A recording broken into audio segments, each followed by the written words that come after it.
દર્શક મિત્રોનું સ્વાગત છે બ્રેકિંગ ન્યૂઝમાં। આપ જોઈ રહ્યા છો ગુજરાત ન્યૂઝ 24। અમદાવાદ જિલ્લામાં ધોળકામાં આવેલ નવી શાક માર્કેટ નજીક ગમખ્વાર અકસ્માત સર્જાતા મુજપુર ગામના એક વ્યક્તિનું ઘટના સ્થળે જ કમકમાટી ભર્યું મોત નીપજતા મુજપુર ગામમાં શોકનો માહોલ જોવા મળ્યો। અમદાવાદ જિલ્લાના ધોળકા તાલુકાના મુજપુર ગામના વતની ડાભી નરેશભાઈ ફળજીભાઈ ઉંમર વર્ષ 35, જે એરટેલ કંપનીમાં કર્મચારી તરીકે કાર્યરત હતા। તેઓ રાત્રે પોતાનું કામ પૂર્ણ કરી પરત ઘરે જઈ રહ્યા હતા। તે દરમિયાન ધોળકા ચોકડી પાસે આવેલ નવી શાક માર્કેટની સામે એક ટ્રક ડ્રાઈવરે ગફલતભરી રીતે ડ્રાઇવિંગ કરી નરેશભાઈ ફળજીભાઈને અડફેટે લેતા તેઓનું ઘટના સ્થળે જ કમકમાટી ભર્યું મોત નીપજ્યું હતું।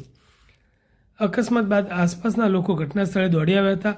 ધોળકા ટાઉન પોલીસ સ્ટેશનનો સ્ટાફ ઘટના સ્થળે દોડી આવ્યો હતો અને આ અકસ્માત સર્જનાર ટ્રક ચાલકને ઘટના સ્થળેથી ડ્રાઈવરને ધોળકા ટાઉન પોલીસ સ્ટેશનમાં લઈ જવામાં આવ્યો હતો અને ધોળકા ટાઉન પોલીસ દ્વારા વધુની તપાસ હાથ ધરવામાં આવી હતી।